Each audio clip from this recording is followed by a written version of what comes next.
Et on voit ici la dimension incestueuse de ce désir de possession. Ou bien vous tenir serré contre elle au point de vous étouffer. Alors souvenons-nous des araignées de Louise Bourgeois. Mais pour collectionner ces araignées-là, il faut beaucoup de hauteur sous plafond. 20 mètres.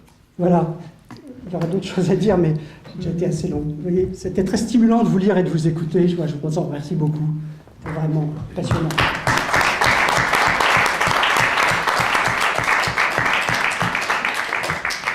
Merci Daniel, cette lecture si généreuse.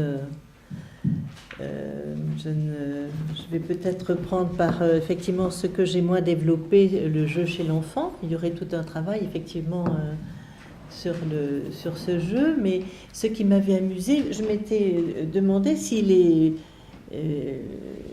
à partir d'une petite nouvelle hongroise d'ailleurs, où on voit que les filles sont bêtes, elles font même pas de collection, elles ne regardent même pas le cosmos, enfin. Si c'était un trait masculin, j'ai essayé d'aller voir si tous les garçons avaient des soldats de plomb, j'ai discuté avec des marchands de jouets, etc. Et effectivement, ce qui m'a le plus amusé, c'est de penser, de trouver dans Sachner que dans la maison que la famille Freud habitait, qui n'était qu'une pièce, je rappelle, qu'une pièce chez le serrurier, Freud, enfant, allait ramasser des petits bouts de fer blanc et essayer de fabriquer ses propres jouets. Ça m'a paru tout à fait étrange, parce qu'effectivement, vous l'avez très bien montré, il joue avec ces statuettes, il les amène à table. Je pense que c'est parce que c'est une nouvelle acquisition, et puis il a peu de temps, hein. Rappelez-vous qu'il écrit sans arrêt la correspondance, les travaux, etc. Mais surtout, il ne parlait pas à table.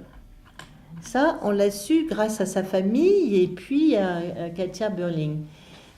Quand quelqu'un était absent, il faisait comme ça avec la tête, il interrogeait Martha. Il ne parlait pas à table, mais il écoutait très bien, il était sensible, sauf quand il y avait des invités sans doute, mais à tout ce qui se passait, il écoutait les conversations. Mais je pensais, moi, un temps qu'il avait peut-être emmené cet invité, comme pour le sabbat, on emmène aussi un invité qui traîne en ville, qui est en voyage. Il y a quelque chose de très, très émouvant là-dedans, pour moi. Oui, c'est une collection à la fois très personnelle, oui, très intime, et en même temps ouverte aux autres. Oui. Il donne accès à certains moments privilégiés à des personnes particulières. Oui. Ça, on retrouve ça chez d'autres collectionneurs. Alors, naturellement, on se met à entendre des choses qu'on n'entend pas d'habitude. Lundi dernier, j'ai un patient qui m'a parlé d'un collectionneur de papillons. C'est pas lui-même, mais c'est un grand mathématicien connu, Laurent Schwartz. Ah oui. Le dire n'a rien de déshonorant pour sa mémoire. C'était un grand chasseur et collectionneur de papillons. C'était un mathématicien internationalement connu, qui est mort il n'y a pas très longtemps, et dont certains papillons portent son nom, enfin, et qui avait une collection fabuleuse, mais qu'il ne montrait que le week-end, peut-être une sorte de charrette, et à des amis du premier cercle, dit mon patient, dont il n'était pas lui-même. C'est-à-dire qu'il y a un accès réservé. C'est le trésor secret, le trésor caché, mais pas complètement. Et on retrouve cette situation intermédiaire, on va dire transitionnelle, c'est bateau, mais c'est à la fois un monde privé, totalement, surdéterminé, et quand même qui permet d'échanger et de rencontrer les autres. Alors là, vous me rappelez ce dont je vous parlais avant de commencer, une magnifique nouvelle de Zweig que vous devez connaître, La collection invisible, où on se trouve en Autriche-Hongrie, un marchand sait qu'il y a eu au fin fond de l'Autriche quelqu'un qui avait une collection fabuleuse. Il essaie de le retrouver parce que c'est l'incurie sur le plan des échanges. Il fait un long voyage, il arrive dans cette famille. La famille le reçoit, la mère et la fille ont l'air très inquiètes, il perçoit l'angoisse, Puis finalement, il rencontre le maître de maison qui est aveugle et qui est si fier qu'on vienne voir sa collection d'estampes. Et au fur et à mesure, c'est tragique parce que ces femmes ont dû vendre au fur et à mesure toutes les estampes et l'aveugle montre la collection décrivant, etc. Et il n'y a plus rien. Et le marchand n'osera bien sûr rien dire et repartira sur la pointe des pieds. Collection invisible. On peut jouir d'une collection invisible, d'un vide. Alors ça revient sous diverses formes. Il y a quelque chose sans cesse autour du montré caché. C'est ça. Pas seulement dans cette histoire, mais Oui. dans tout ce que Oui. nous décrivons. Oui. Et je pense que si vous évoquez l'hôtesse de Déméter qui soulève sa robe pour la faire rire, la Véridée, et puis par ailleurs l'horreur de la vision du sexe maternel, Oui. Méduse bandie par Athéna, on est bien là autour d'une part dans une économie et un mode de satisfaction autour du montré caché. Et j'essaie de perdre mon fil. Et puis la bisexualité. La proximité avec la bisexualité organique.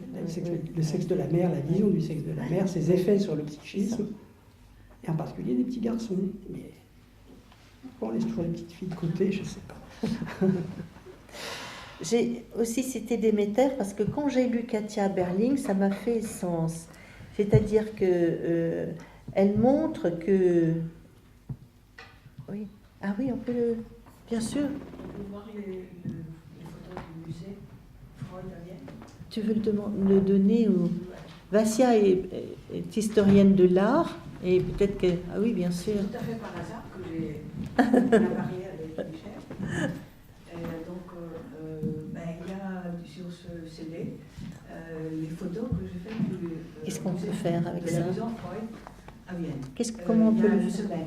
Ah, merci. Vous pouvez passer ça, Pascal? Oui. C'est-à-dire, ce CD, c'est une étudiante qui m'a fait seulement les photos de la maison Freud, puisque sur mon appareil, il y avait 300 photos, je sais pas. C'est intéressant de voir quel genre d'objet exactement, quel genre de statuette, quel genre d'identité. Mais à Vienne...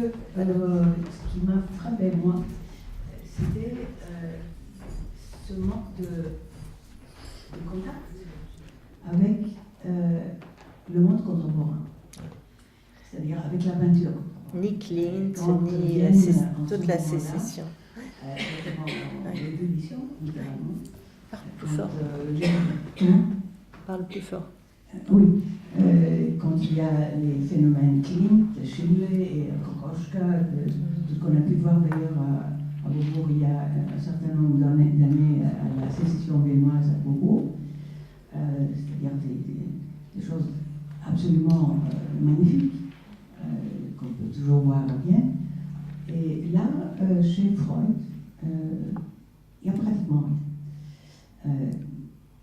Il y a simplement deux peintures, si je me trompe, que j'ai photographiées. Une peinture de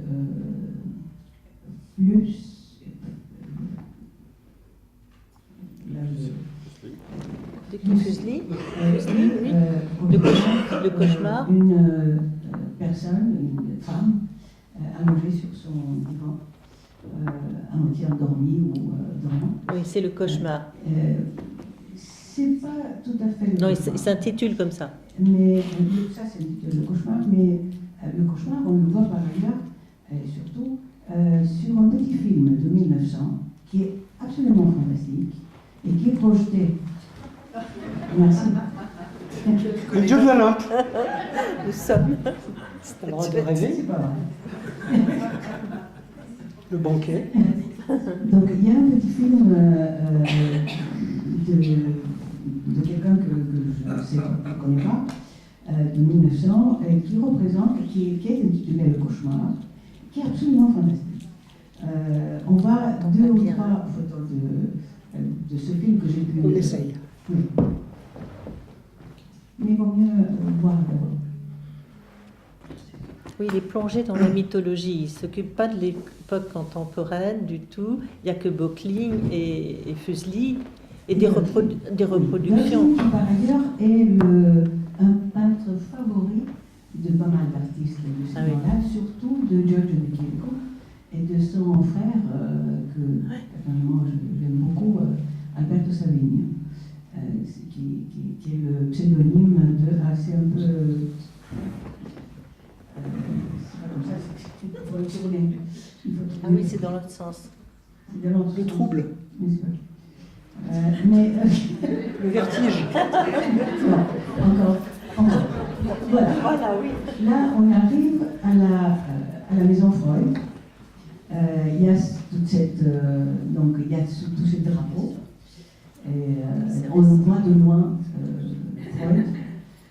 Pour moi, je dois dire que c'était quelque chose de très bouleversant, parce que c'était la première fois que j'allais à Vienne, et c'est la première fois que j'allais à la maison de Freud.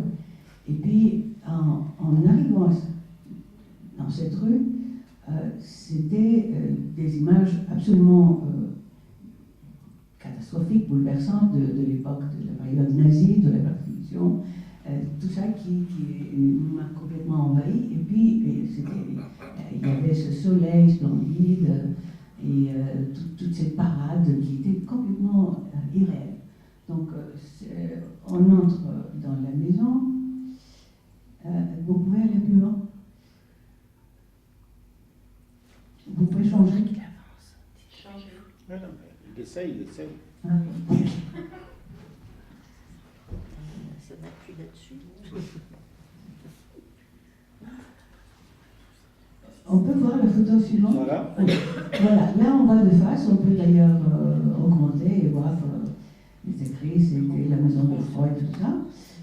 Donc la suivante, parce qu'on n'a pas beaucoup de temps. Changer. Non, pas la photo, la suivante. La photo Oui, suivante. il essaye. Ne vous inquiétez pas. Mais c'est très difficile, visiblement. Ah bon? Ça, c'est pas la collection, c'est la maison. On n'arrive pas à Mais c'est rentrer dans la intéressant de voir aussi le genre de maison. Parce que, comme Michel le rappelle dans son livre, ils sont allés dans cette maison après avoir abandonné une grande maison qu'ils occupaient, un chalet littéralement. Et celle-là, c'est une grande maison, mais c'est pas énorme quand même. Ce n'est que, d'ailleurs, on voit la partie qui était occupée par Freud pour son bureau.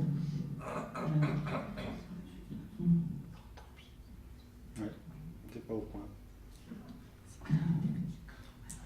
Il va falloir aller à Vienne. Non, pas, il faut aller à Londres. Les deux. Mais à Vienne, Ça a été reconstitué. Et ça, c'est le bureau de Freud. On a quelques tableaux, surtout des photos. La suivante, s'il vous plaît.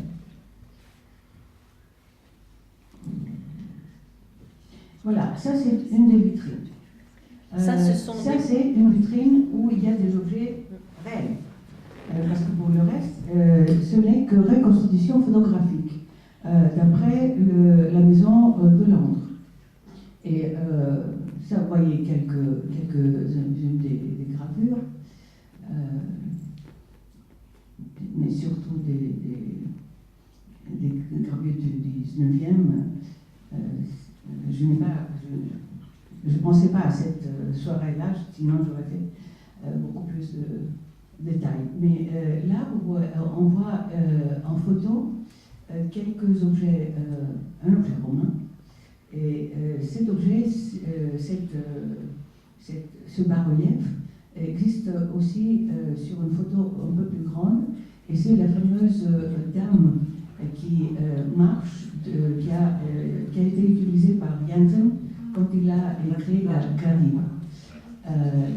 Cette photo existe également dans le... On va la voir. En bas, vous avez la reconstitution de la collection telle qu'elle a été emmenée à Londres. Voilà. Tout ça, c'est des photos en bas. Des photos de la collection.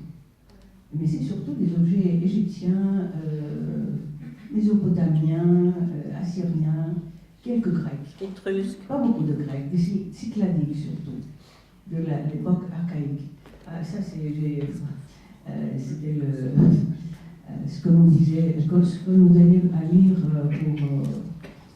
Je peux vous donner cette disquette parce qu'il y a la description de la maison, pièce par pièce et il y a encore quelques-unes, quelques photos encore. On va plus loin, plus vite, s'il vous plaît.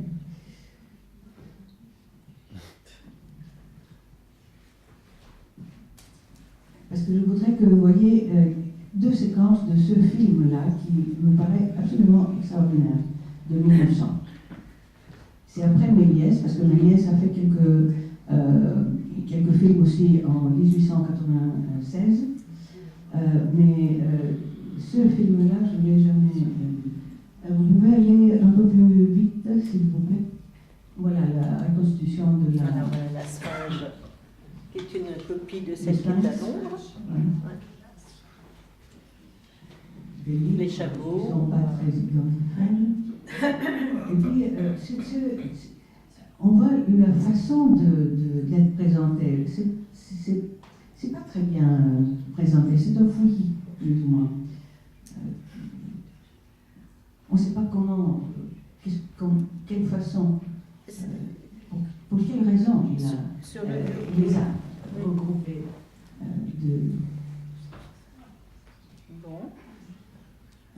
On pourrait aller plus vite, comme ça. Non, c'est pas possible. Voilà, Gradiva, qui a été exposé au musée Rodin à Paris, la vraie Gradiva de Caromanti, qui est magnifique à côté des reproductions. Qui a servi donc ce merveilleux roman. Voilà, tout ça c'est à Londres, le divan. Tout ça c'est à Londres. Je ne l'ai pas fait exprès pour cette soirée, donc si j'avais... Mais si, tu as j'avais su que j'aurais fait plus d'attention à certains objets. Et voilà le cauchemar de Fuseli. La femme... Il faut éviter les le reflets. cauchemar, hein? Il faut éviter les reflets aussi. Mais comme je ne savais pas si j'avais l'autorisation à faire une photo... Ah, mais ça c'est le travail de la vie. Je les ai faites... Celui-là, c'est... je ne me rappelle pas très bien. C'est pour ça que j'ai photographié aussi la petite pancarte. Je ne me rappelle pas. Ça ne m'a pas fait tellement d'impression. Le film, il est à la fin, c'est ça? C'est à la fin. C'est bientôt. Vous allez voir le canapé qu'il utilisait aussi. C'est une télévision sur laquelle on passe des films de la vie de Freud, en famille, etc. La suivante.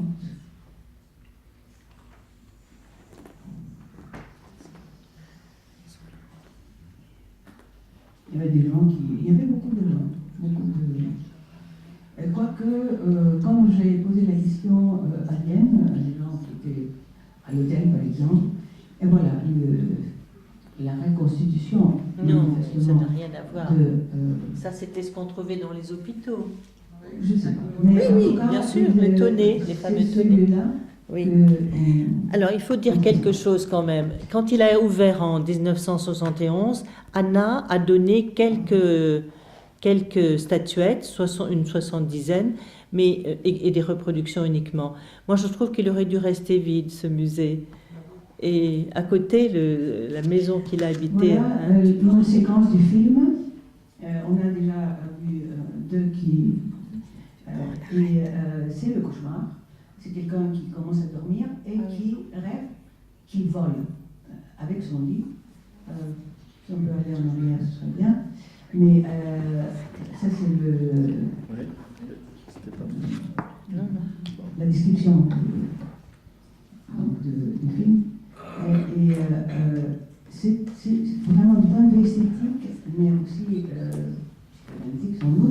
c'est extrêmement intéressant.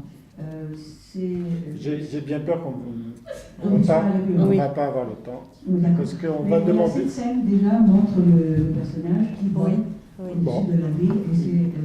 Et Il va merci. falloir rêver la Oui. suite. Merci beaucoup. Merci Vassia pour ton apport. Et puis on va prendre un petit moment comme c'est habituel, Pour la bien sûr, à salle. la Belle, Oui. bien sûr. C'est le seul endroit où la salle est invitée pendant une demi-heure à parler. Donc elle est obligée de prendre la parole, de discuter, de commenter, de à tour nuancer. de Alors le rôle. problème, c'est que quand on a un discutant comme Daniel Urvi, après, c'est évidemment difficile de passer, puisqu'il a abordé des choses Rosebud. très essentielles. Rosebud, quand même, vous pourriez dire quelque chose? Oui, je vais Hein? forcément être obligé. Mais bon. Merci, Pascal. Mais qui Merci beaucoup. qui souhaite intervenir? Juste, Oui. juste une petite question qui me vient à l'esprit. Quel rapport faites-vous entre cette passion de collectionneur de Freud et puis cette manie, je crois qu'il avait aussi de chasser les champignons? Ah oui, je l'ai aussi pointé. Je pense que c'est des jeux, encore une fois. Il est un bon père de famille, il s'amuse. C'est la chasse au trésor, en fait. C'est ça qui est un côté très enfantin qu'on ne voyait pas. Il mettait le chapeau dessus ou ceux qu'il envoyait un. Je pense qu'il y a de la quête d'objets, là, comestibles. Il mettait aussi des fleurs en bout du chemin. Il honorait des dieux païens qui étaient en bout du parc. Il jouait, je crois. C'était un marcheur, un grand marcheur. Alors, à quoi pensait-il au marcheur? pas au sens, Sûrement plein de choses, mais la marche prolongée favorise, sauf si on est engagé dans une discussion interminable avec d'autres marcheurs, ce qui est fréquent aussi. Ça, on marche en pensant à des choses et on peut rêver beaucoup en marchant. Oui. Une question, merci. Une question sur ces statuettes. Alors que les patients rentraient dans ce cabinet, les statuettes étaient là.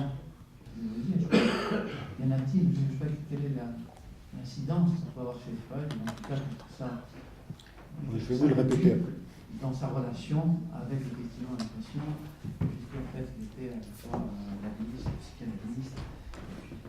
Et y a-t-il, et la question que vous le posez, est-ce qu'il y a des statuettes qui ont été plus influentes, plus marquantes pour lui? Je pense aux Sphinx, bien sûr, entre autres, mais il y en a d'autres. Je ne sais pas, mais ça peut être Sphinx, c'est le statue la plus connue, Freud, effectivement, c'est là maintenant, ça existe, bien sûr. Voilà, je voulais savoir ces statuettes, parce que quand on rentre dans son cabinet, en fait, ce que j'ai lu, on n'est pas totalement comme ça, on n'est pas dans le vide, si j'ose dire, on est pris, le regard est pris par tous ces statues qui sont là. Et je veux dire, quelle incidence et quel sens ça pouvait avoir pour Freud par rapport à ses patients et lui aussi dans l'éducation. Merci. Oui, donc en dehors de la sphinge, en dehors de la sphinge, est-ce qu'il y a d'autres objets qu'on pourrait extraire de ce fatras, de ce fouillis, en pensant qu'ils sont, du fait de leur disposition, de leur nature, plus signifiants que d'autres? Je pense de toute façon. Oui, c'est intéressant. C'est un fatras là dans la reconstitution, mais à Londres, et sans doute chez lui aussi, c'est pas un fatras. Si vous regardez le livre d'Engelmann, c'est ordonné, on ne sait pas toujours quel est le code qu'il a pris, mais par exemple, sur sa table de travail, il y a la petite Athéna, et puis d'autres. Qu'est-ce qu'on peut... ce qui m'a, à moi, complètement amusé... Le chinois qui sourit oui, sur le bureau. celui de Jade. Voilà, qui oui. est entre le patient et lui. Oui, écran. Ça, c'est tardif. C'est autour de 32 par Hilda Doolittle qui lui a offert ça. Mais il y a de très jolis petits héros. Il y a des femmes étrusques avec juste un petit trou. Ils sont tout petits, mais Voilà. les héros sont là. Ils sont magnifiques. Oui. Et Thanatos n'est pas loin. Il y a tous les dieux qu'il était en train d'étudier, ce que j'ai cité tout à l'heure. Et le patient, donc, qui est sur ce divan, qui n'est pas celui-là, Oui. Qu'est-ce qu'il voit? il est donc semi-assis, parce que c'est pas un divan allongé, il est semi-assis. Ah non, il est allongé. Il a un gros coussin, mais il est allongé. On a essayé de... Il a beaucoup de tapis Il y a Oui. beaucoup de tapis sur le divan qui fait qu'il est semi-assis, ça se vérifie. Et Oui. qu'est-ce qu'il voit? Il voit Alors, le temple d'Abou Simbel, oui. de Ramsès Oui. II. Oui. Alors, Il pourquoi voit- ça plutôt qu'autre chose? Ah, à cause des fouilles, hein, ces fameuses fouilles qu'il aurait bien voulu financer même. Il voit aussi une vitrine, il voit Bouillet, Charcot, Il voit le Hein? Charcot. ça c'est très intéressant. Il voit cette dame qui s'évanouit et Anna lui demandait comment ça se fait qu'est-ce qu'elle a cette dame. Il dit elle a le corset trop serré, Trop attaché. Ouais. hein, trop attaché. L'original est rue de l'école de médecine. Voilà. Bien sûr. Ta femme entravée. Oui. Un peu Mais trop très attaché. soutenu par ces messieurs. Qu'est-ce qu'il voit encore des Parce que poteries, oui, c'était l'objectif d'Engelmann, le photographe, de montrer. de faire les photos en essayant de se mettre dans la position du patient, dans la position de Freud. Donc il y a des angles qui sont tout à fait choisis dans cet objectif. Oui. Et en même temps, il essaie de montrer aussi, je ne sais pas comment ça s'appelle en technique, à la fois le dedans et le dehors de la pièce.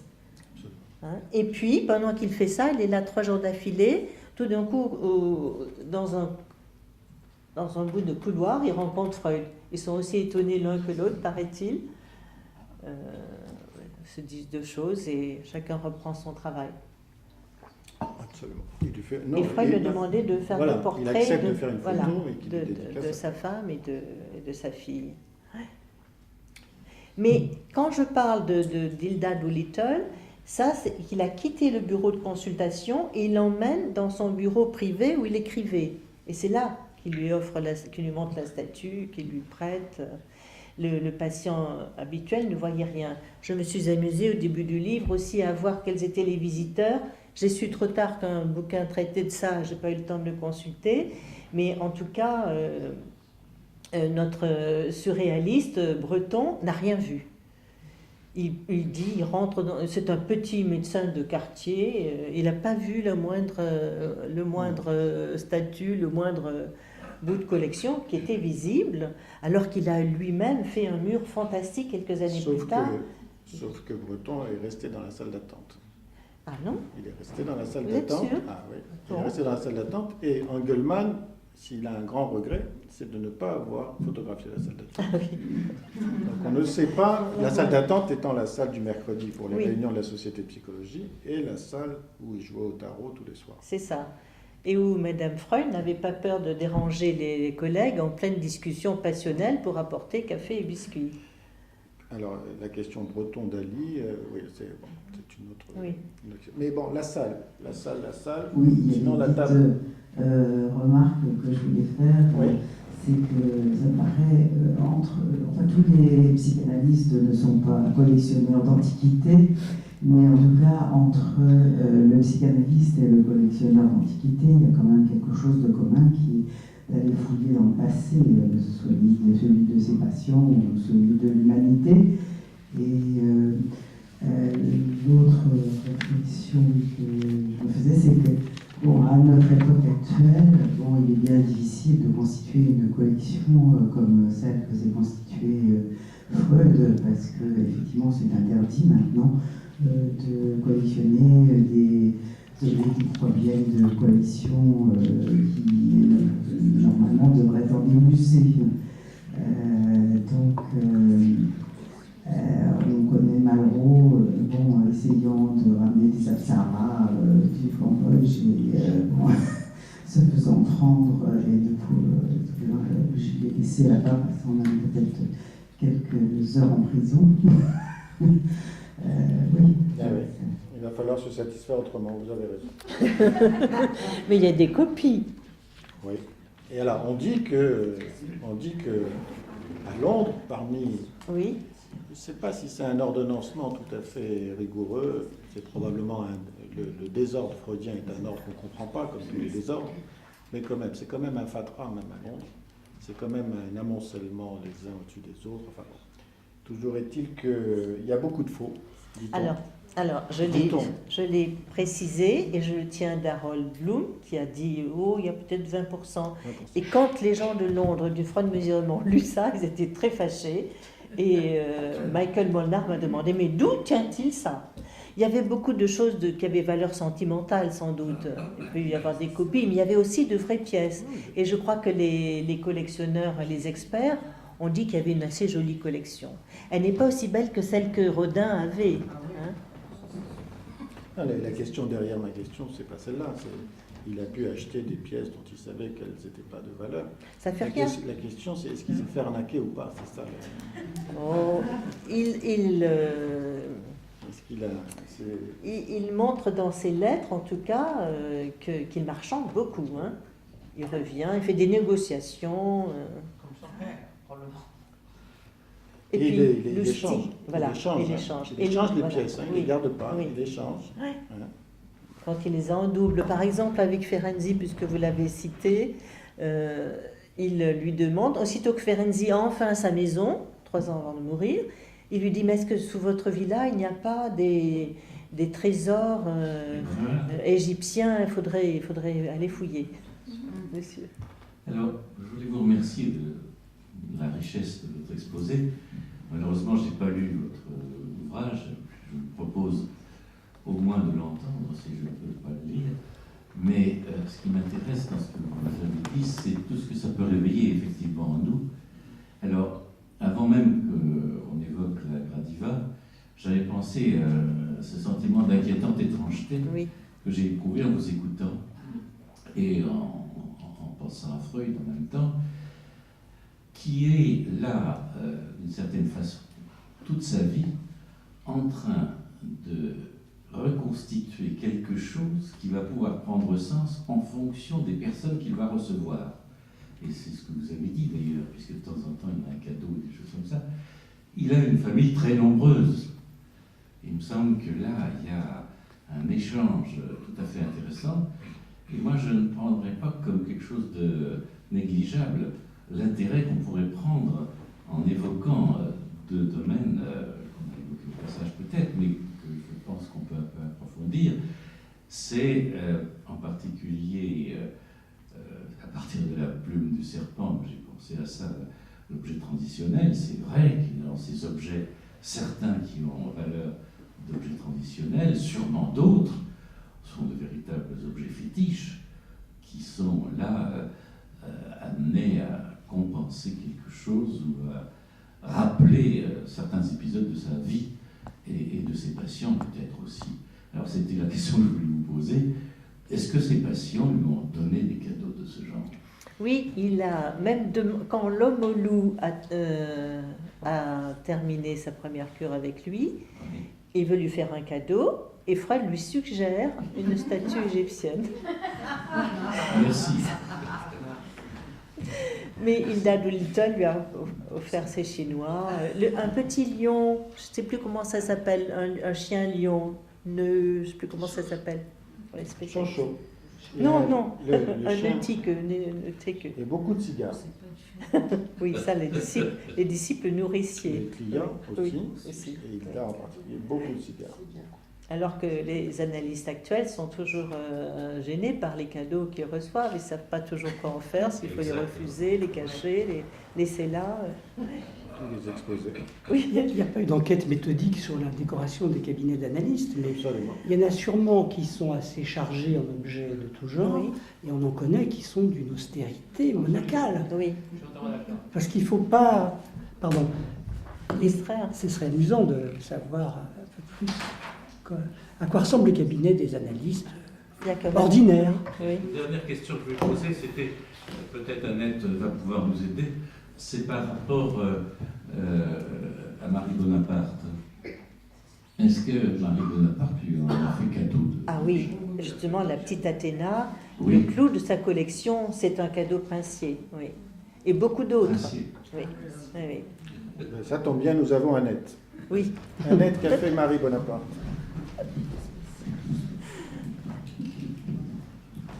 Oui, alors pour Marie Bonaparte, en effet, elle a fait beaucoup de cadeaux de pièces à Freud. Oui, les entailles. Oui, et puis alors c'est ça l'avantage d'un collectionneur, c'est que comme ça, quand on a un cadeau à lui faire, on lui fait cadeau d'un objet supplémentaire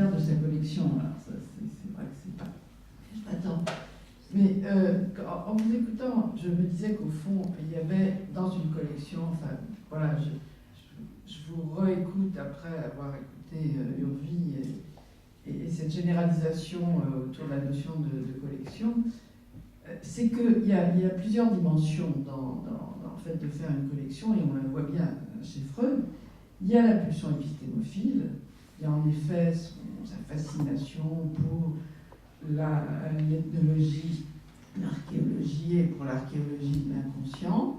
Et puis il y a cette autre dimension qui personnellement moi, est celle qui me trouble le plus, qui est la notion d'accumulation et la notion d'insatiabilité. Et tous les archéologues ne sont pas collectionneurs et tous les collectionneurs ne sont pas archéologues. Il y a même des collectionneurs qui finalement ne s'intéressent pas tellement à ce que représente du point de vue épistémique l'objet de la collection. Et ça, bon, je trouve que c'est le côté fascinant. Et là, on le voit bien un peu dans une des photos qu'on voit, c'est quand on a plusieurs variations d'un même visage. Parce que c'est ça la folie, entre guillemets, du collectionneur, c'est qu'il a une tanagra, et là je fais une espèce de mix entre Clérambault et Freud. Il a une tanagra, et puis elle a un drapé comme ça, et puis il rencontre une autre tanagra, qu'elle soit vraie ou fausse, ou il ne sait pas très bien, qui a le drapé un petit peu comme ça, mais pas tout à fait, eh bien il a besoin d'avoir l'autre version de la tanagra, c'est-à-dire que là, en effet, je crois qu'on rejoint la quête absolument inextinguible d'une perfection. Alors c'est peut-être en effet la femme avec un grand F, et qui on n'y arrive jamais. Et je pensais aussi à Giacometti qui a fait visage, et qui disait mais j'en fais, je ne peux pas m'empêcher de faire plein de visages parce que j'arrive pas à dessiner le visage, alors qu'il en avait déjà dessiné une centaine. Et là, je trouve que c'est un peu différent de la notion de pulsion épistémophile. Et puis alors je pensais aux enfants, là je me sentais interpellée sur les enfants, et sur le fait, alors est-ce que sont tous des collectionneurs? Je pense que déjà ça dépend des âges, et puis en plus ça dépend quand même beaucoup des enfants. Alors il y a les doudous. Les doudous, on peut dire que c'est les premières collections. Mais même, ils ne collectionnent pas les doudous pareils. Il y en a, il leur en faut plein. Et on est dans la question de la quantité. Et puis il y en a, c'est bien connu, il n'y en a un seul, et puis les autres, ça ne va pas. Oui. Alors, c'est la poupée de Kokoschka, c'est d'autres représentations comme ça, d'une espèce de collection sur un objet unique. Collectionniste, alors. Oui, voilà. Oui. Voilà. Et puis après, il y a la période, mais c'est souvent en période de latence, en effet, de la collection de cartes. Alors, les cartes à la collection, il faut avoir tous les Pokémon, il faut avoir tous les boxeurs. Et dans le temps, voilà, quand il n'y avait pas tout ça, il fallait avoir toutes les capsules, toutes les capsules de bouteilles, tous les porte-clés. Et le fait que quand il en manque un, on n'est pas bien. Et comme il en manque toujours un, eh ben on n'est jamais bien. Alors c'est en ça que la collectionnite, à la fois, elle répare, et je pense que, comme vous dites, elle a été très porteuse pour Freud, mais à la fois, elle est... pas finie. Elle est non seulement pas finie, mais elle est douloureuse. Il y a un article de Jean-Pierre Bougeron, je ne sais pas si vous avez l'occasion de le lire, sur d'un psychanalyste sur la collectionnite. Ça vous dirait. Je vous enverrai si besoin, parce que c'est très intéressant. Et alors, donc, il y a cette différence pour l'enfant entre le fait de... Parce qu'avant la collection, je crois que, et vous le dites bien, il y a, Bourvil dit bien avec l'histoire de sa fille, là, il y a la matérialisation d'un affect. Le moment de matérialisation, comme voilà, on sort d'une exposition, on ne peut pas s'empêcher d'acheter la carte postale de ce qui nous a le plus ému. Nous, on se promène avec son papa dans la forêt, et puis voilà, on trouve... Mais alors, de quel affect Annette? Alors voilà, bon, alors écoutez, je pense que c'est un affect d'incomplétude, Douloureux. un affect même éventuellement dépressif. Enfin, il faut ramener quelque chose d'un moment fort, c'est-à-dire avoir ce besoin d'avoir une trace. Alors, je reviens à l'analité, d'avoir une trace de quelque chose d'éphémère. C'est terrible l'éphémère. Donc, d'abord la matérialité, et dans un second temps, la collection de la matérialité. Je crois que c'est vraiment deux moments, Oui, oui. deux moments différents. On a l'impression que chez Freud, il y a tout ça. Alors, quel est le plus? Est-ce qu'il y a plus ceci, moins cela? Je ne sais pas. Bon, enfin, C'est pour ça que j'ai emprunté à Benjamin la notion de pulsion collectionneuse. oui, et puis, Parce qu'il l'avait, lui, pour sa bibliothèque. Il en a été il y a malade. aussi, chez les enfants, il y a aussi l'effet de mode. Oui, Donc, il y a bien aussi sûr, bien sûr. La représentation qu'on se fait la représentation de ce qu'on fait, de Oui, ce qui un est modèle. bien, enfin, entre guillemets, à collectionner. Et ce que ça me revient dans l'article de Bourgeron, ce qu'il dit, c'est que... Ah, mais Bourgeron? Oui. Ah oui, oui, oui, bien sûr. Ah oui, je pense que... Bien sûr, oui, oui. Et il dit qu'il y a chez les collectionneurs une compétition implicite et fantasmatique entre les différents collectionneurs. Oui. Et qu'il y a quand même l'idée, c'est celui qui aura ou la plus grosse, voilà. Il en a le plus d'objets, ou surtout la plus parfaite. Voilà. Et ça, Alors, c'est très difficile. moi, j'ai connu ça entre deux collectionneurs, entre deux psychanalystes collectionneurs. Les voitures de course, Les voitures. les Hispano-Suisses entre Et la Granoff notion aussi de- et Claude-Jean Girard. La problématique Aussi, de l'objet parfaitement satisfaisant et possédé ou pas se traduit dans le comportement de collectionneur. Soit on vise et la logique de la série complète. Et si c'est complet, ça perd son intérêt. En général, c'est Mais vendu. ça ne peut jamais être complet. Et certaines séries peuvent l'être. Il y a toutes les gravures de Dürer au Il y en petit a palais. certainement une perdue. Pas toutes. On va toujours supposer qu'il y a quelque chose qui est C'est cher. les femmes qui le disent. Les hommes disent que c'est complet. Ah oui, voilà. Soit j'ai tous les fragments et je reconstitue l'objet complet, j'y arrive, ou en tout cas je vise ça, mais c'est une visée illusoire en fait. Soit j'ai l'objet parfait, alors il est parfait et c'est moi qui l'ai. Mais ça aussi c'est illusoire, puisqu'il va toujours en falloir un autre, ça ne s'arrête jamais là. Mais ça me fait penser dans la sexualité féminine, l'article de Freud assez tardif, il dit l'amour infantile est sans mesure, il réclame l'exclusivité, il ne se contente pas de fragments. Alors, bien sûr, il ne pense pas aux collections quand il dit ça, mais je trouve que ça s'applique pas mal. Je n'ose pas demander à Annette si elle faisait des collections quand elle était petite, mais il y a une amie qui m'a dit « Tu as oublié de dire que les femmes avaient des collections de draps, de linge, de confitures, de... » Est-ce que c'est des collections, hein? Les femmes, elles collectionnaient beaucoup autrefois les lettres de leurs amours. Chance, et oui, c'est vrai. Comme Freud, Bien. pour Romain Roland. D'autres. Il y avait aussi des albums Ancien. avec toutes les séries de cartes postales qui s'envoyaient dans la famille. Et il y avait aussi des collections et des albums complets, des lettres des soldats pendant la guerre Ah de oui, 14. oui. Et c'est souvent elles qui font les albums de photos. Monsieur prend la photo, mais c'est souvent madame qui les accroche, qui en fait une C'est ça qui les organise, oui. Mais une petite légende. Bien. Quelques souvenirs d'enfance pour d'autres. Alors, Et à propos du film L'Obsédé, moi je l'ai vu quand il est sorti, ça doit bien y être il y a une quarantaine d'années.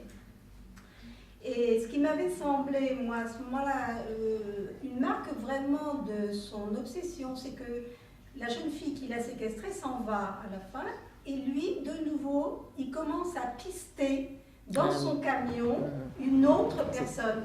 Et c'est là que je me disais, il est obsédé parce qu'on pouvait comprendre qu'il le fasse une fois par amour, mais le fait de commencer justement une collection était vraiment la marque d'une obsession. Enfin, elle s'en va, oui, elle s'en va. Ne révélons pas la fin du film, pour ceux qui ne l'auraient pas vu. Elle s'en va, en effet. Vous n'avez pas parlé de la collection d'Henri-Pierre de Mondiarc. Collection de quoi? Vous n'avez pas parlé de la collection d'Henri-Pierre de Mondiarc. Qui, moi, je peux pas parler. Henri-Pierre de Mondiarc. Ah non, non.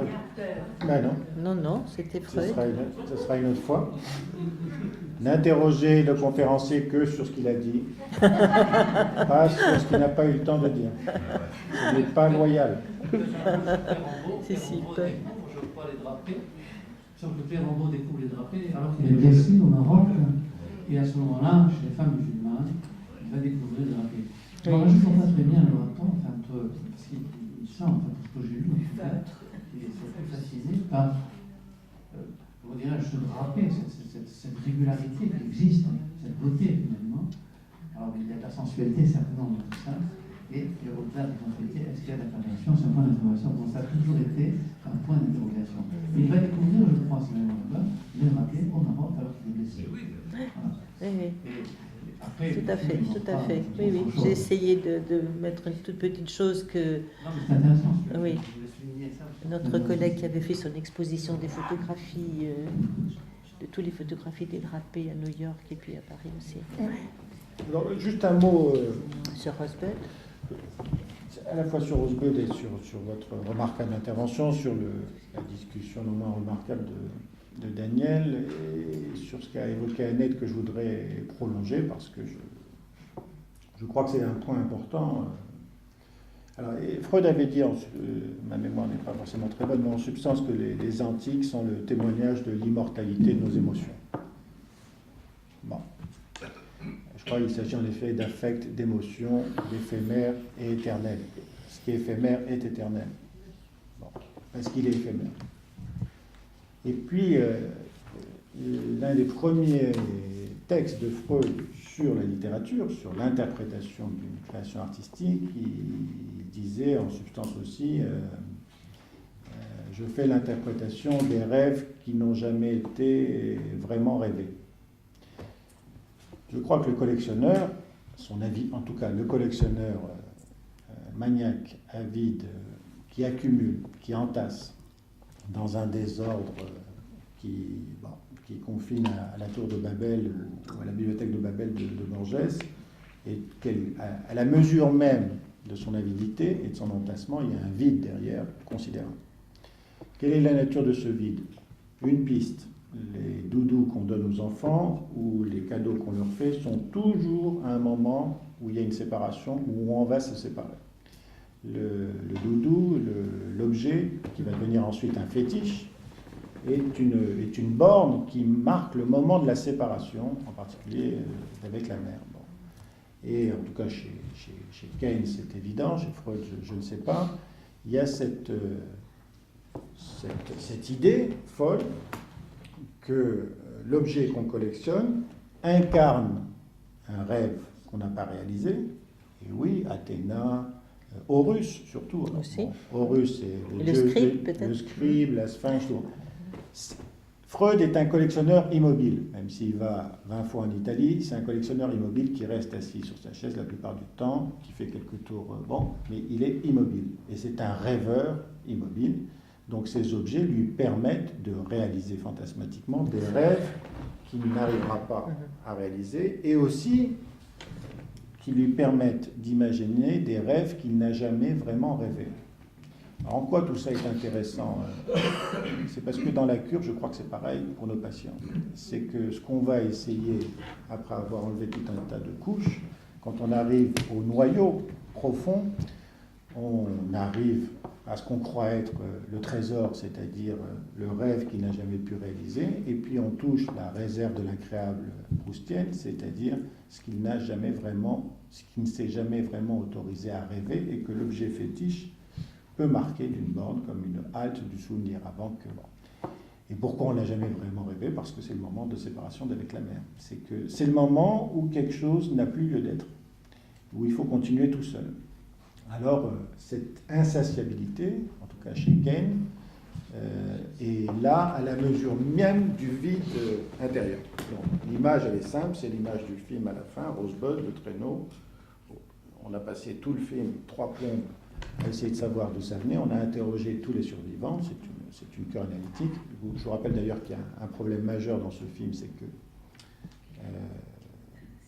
si Kane meurt, Orson Welles meurt, et il lâche le fameux boule de neige, à neige, qui tombe, et il dit Rosebud. Et ensuite, vous avez un inspecteur, détective, analyste, qui va interroger toute la famille pour savoir pourquoi il a dit Rosebud. Sauf qu'il n'était pas là dans la pièce, l'inspecteur. Donc il ne sait pas, il n'y a personne qui était là au moment où il a dit Rosebud. Donc on peut imaginer que ce qui va venir après, c'est l'agonie d'un souvenir. C'est encore Kane qui rêve, qui fait ce qu'on dit, il fait son film, c'est-à-dire qu'il revoit l'ensemble des événements essentiels de sa vie au moment où il va mourir. Les personnages qui viennent après ne sont que les fantasmes, la rêverie agonique du héros. Donc il refait le fil de sa vie à l'envers, il arrive enfin sur le truc, Rosebud, le traîneau, ça tombe bien, on avait vu quand même au début la scène où la mère vend l'enfant, ils se séparent, et il s'écharpe et le traîneau tombe, et on avait noté Rosebud. Il y a quelques éléments dans le film qui nous le rappellent à chaque fois, et puis on arrive là, et au moment où ce traîneau qui était dans la neige va dans le brûloir et se consume, c'est au moment où il se consume qu'on voit apparaître et qui disparaît en même temps. C'est ça l'éphémère et l'éternel. Il est le témoignage de quoi? De la séparation, du moment où il a fallu rencontrer et inventer le monde tout seul, et il a accumulé tous les objets possibles, y compris des déesses Athéna, y compris des femmes sans tête, sans bras. Il a accumulé tout un tas de signifiants qui rappelaient cette absence maternelle. Il a accumulé des puzzles où il manquait des pièces. Dans tout le film, ce sont des puzzles qui rappellent le souvenir du paysage de neige, et à chaque fois, il n'arrive pas à finir le puzzle parce qu'il manque une pièce, et que la pièce qu'il a dans la main n'est pas la bonne. Donc l'objet du collectionneur devient un fétiche et n'est plus un objet de consolation ni de rappel de ce qui a manqué. Il est l'incarnation de l'absence même. Bon, c'est ce que Daniel ou vous avez dit, c'est la science du vide et la science du décentrement. La science du vide et la science du décentrement au moment de la séparation avec l'objet. Je crois que là, ça, c'est un point important. Je n'en sais rien pour ce qui concerne Freud. Pour Ken, c'est assez documenté parce que tout ce que je viens de vous raconter dans ce film-là, c'est exactement sa vie et c'est exactement la vie de Howard Hughes qui est le Alors bon, il y a ce qu'a dit aussi, ce qu'a dit Daniel sur la curiosité des enfants, qui est à l'origine de la soif de connaissance, de la passion épistémophilique. Il n'a pas dit, bon, je le dis, on est ici entre nous quand même, cette curiosité est d'abord sexuelle. Bien sûr. C'est la curiosité sexuelle qui est à l'origine de cette soif de connaissance. Bon. Et dans Rosebud, quand on sait quel était le Rosebud de Howard Hughes, on sait en effet que c'est l'impuissance devant l'horreur de la castration féminine, puisque c'est le tatouage qu'avait sa femme, sa maîtresse plutôt, à l'endroit où justement la femme n'a plus rien. Et c'est une jouissance de l'horreur de la castration révélée. Donc on ne peut pas ne pas rajouter le mot sexuel à curiosité. Ah oui, ça j'ai cité le dictionnaire de Trévoux, qui est bien avant la psychanalyse, mais vous avez raison de le faire remarquer, bien sûr. C'est pour ça que j'ai parlé de Matrem Nudam. Il ne peut même pas le dire dans sa langue maternelle, il le dit en latin. Il y a quelque chose chez Freud qui est touchant, c'est que, je mesure mes mots, mais si les références artistiques sont extrêmement nombreuses, c'est un homme d'une culture considérable, mais il fait une drôle de chose avec la culture. En tout cas, dans ce qu'il nous a laissé comme trace, parce que pour le reste, on n'en sait rien. Il fait d'ailleurs ce qu'on fait à Babel, et qui est une critique qu'on peut nous formuler. On utilise l'objet culturel pour un surcroît de sens, pour nous permettre un certain nombre d'interprétations. On le fait un peu trop. Il n'est pas saisi dans les témoignages qu'on a par l'extase esthétique qui fait qu'on reste quoi devant l'œuvre et qu'on ne dit plus rien. Peut-être devant le Moïse. Alors, c'est généralisé tout ça, bien sûr. Mais en tout cas, l'objet artistique est un objet, pour reprendre ce qu'a dit Daniel, un objet d'usage. À chaque fois, il l'utilise comme quelque chose qui pourrait donner un signifiant, une compréhension à des choses qui l'entravent. Et ça, c'est le témoignage de ce creux, de cet abîme, de ce vide qui a besoin de sens, un sens qui comblerait cet espace intérieur vide. Bon, c'est un drôle d'utilisateur de la culture. C'est quelqu'un de très chiant, Freud, en particulier au cinéma, dans sa correspondance. À chaque fois qu'il sort du cinéma, il passe son temps à interpréter le film. Dès qu'il sort d'un musée, il interprète, cet homme-là passe son temps à interpréter. Comme tout à chacun, bien sûr, mais ce que je veux dire, c'est qu'il a le besoin majeur de combler le sens, de ne pas laisser le sens flottant, ce peut-être qui pourrait être terrorisant. C'est un intellectuel.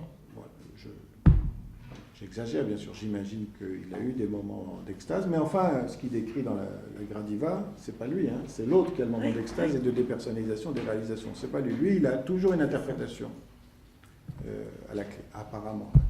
Il a marqué des petites apostilles sur le livre, comment il s'appelle l'auteur du roman. Oui.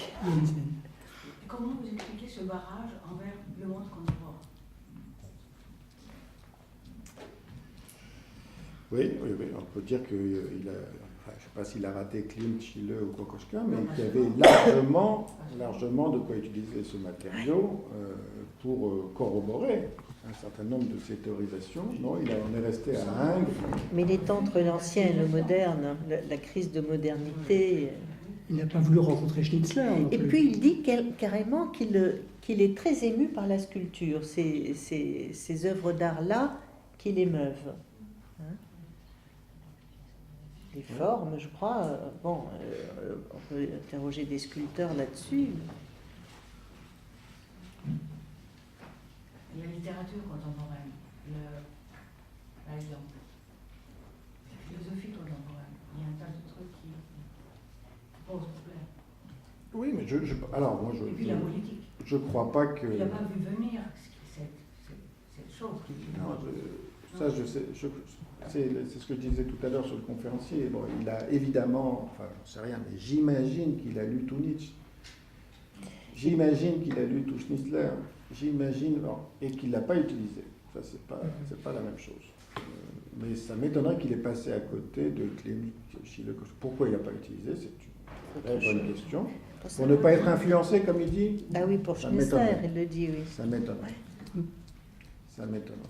Oui, il a écrit ça à Schnitzler. Oui, pour ne pas être influencé réciproquement. Il rencontre le double, là. Et là, ça l'inquiète, effectivement.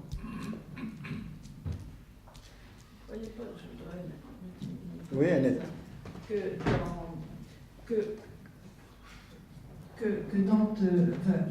pense de l'idée que dans toute collection, il y a quand même thème et variation, et il y a l'utilisation d'un environnement culturel. On le voit avec les enfants, on collectionne ce qui existe à son époque. Et est-ce que vous ne pensez pas que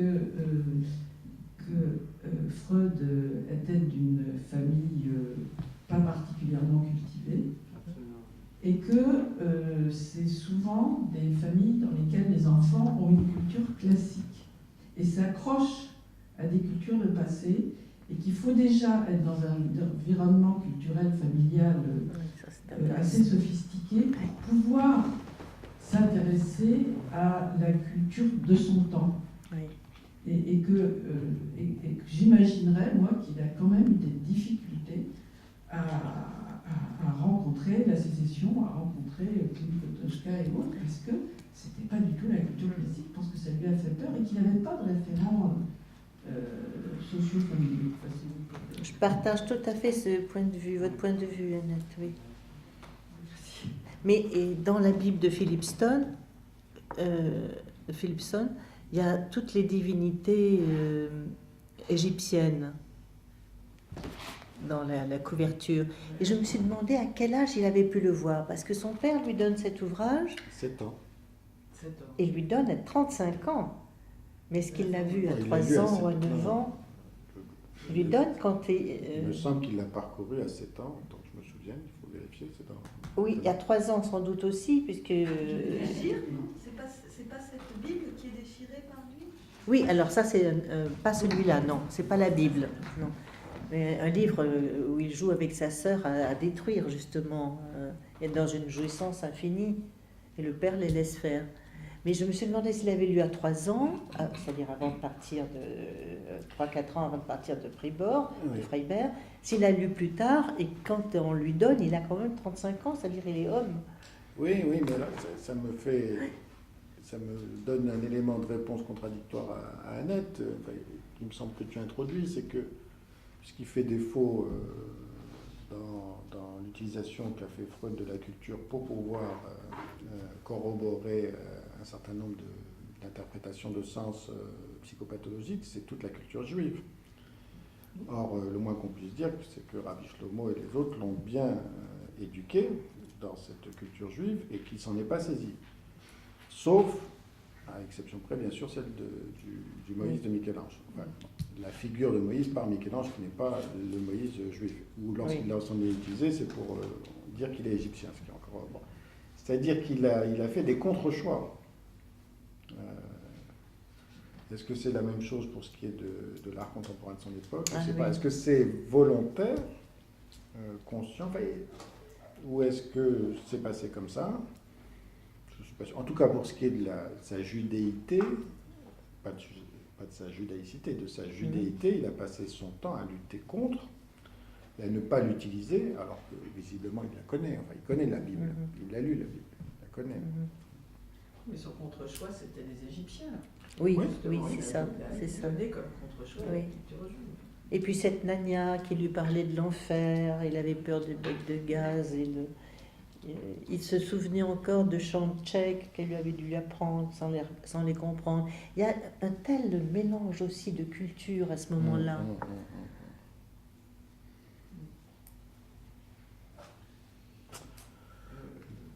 Juste un mot, peut-être. Oui.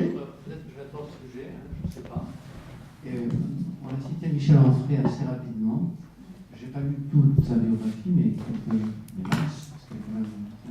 Que pensez d'Onfray quand il traite Freud, quand il démolit en fait, carrément d'imposteur, presque de menteur, d'aller chercher des choses qui n'ont jamais existé, et là, qui nous prend en vue, ainsi de suite. Je ne suis pas sûr, mais comme c'est tout récent, ce que Michel Onfray, je crois que n'est pas ma connaissance trop sot non plus. Que pensez de ce qu'il a écrit? Je ne sais pas si vous avez une idée là-dessus. Merci. Moi, je n'ai lu que des morceaux de Michel Onfray, et apparemment ce que j'ai lu montre bien qu'il ne connaît rien du tout en histoire de la psychanalyse, qu'il a lu très superficiellement, qu'il prend à la lettre ce que dit Freud, les patients c'est de la raca, et pouf, tac. Il ne comprend pas du tout l'humour. Absolument. Enfin, Elisabeth Rodinesco lui a fait une belle veste. Oui, mais si on avait d'autres défenseurs de la psychanalyse que Rodinesco, ça nous changerait. Parce que je ne sais pas quel est le pire entre les deux. Je pense qu'il ne fallait pas répondre à un grelot pareil. On peut retourner l'argument. Il est allé chercher des choses qui n'existaient pas. C'est ce que Maurice nous explique. Oui. Il y a une dimension de créativité. Considérer ça comme une imposture, c'est simplement une erreur de jugement. Considérable. On peut être un philosophe et faire des erreurs de jugement. Mais oui, il est allé chercher des choses qui n'existaient pas. Il construit quand il rêve. Je tiens à cette idée. Il rêve, il joue, il construit quelque chose. Au fond, c'est un signe de santé mentale.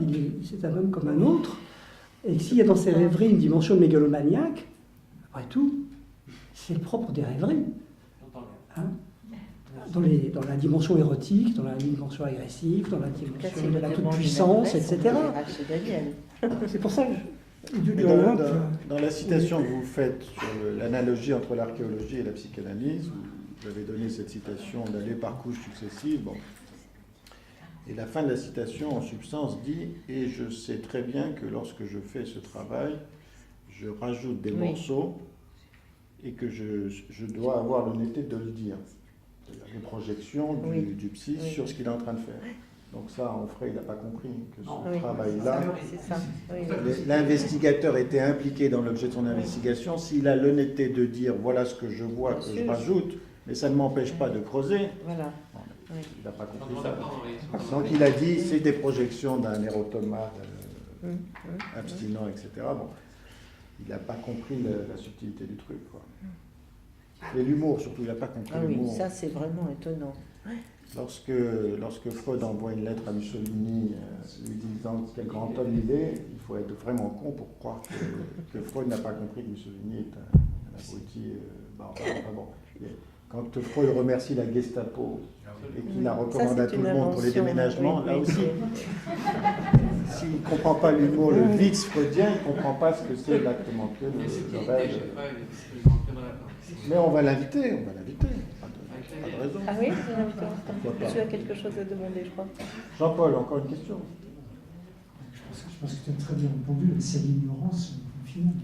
Non, Onfray est un très grand philosophe, un très bon écrivain. Il y a quelque chose qui s'est passé, je ne sais pas quoi, mais je vous recommande ces premiers textes qui sont vraiment de très très grande qualité. Oui. Il y a quelque chose qui s'est passé. Il y avait quelque chose comme ça en Amérique quand la collection itinérante avait été dans plusieurs villes américaines.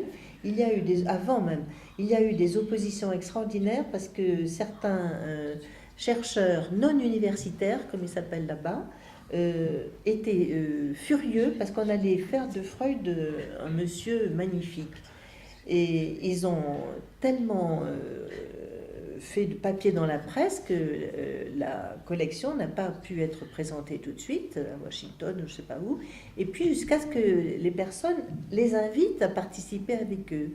Ils voulaient, comme s'ils avaient peur d'une idéalisation. Et je crois qu'Onfray est là-dedans, quoi. Ils en fait un Freud très riche, exploitant, alors qu'on sait très bien qu'il nourrissait, qu'il donnait de l'argent à ses disciples, qu'il faisait des analyses gratuites. La polyclinique de Berlin est là aussi encensée. Mais tout ceci est un autre débat. Merci beaucoup. On se retrouve dans un mois.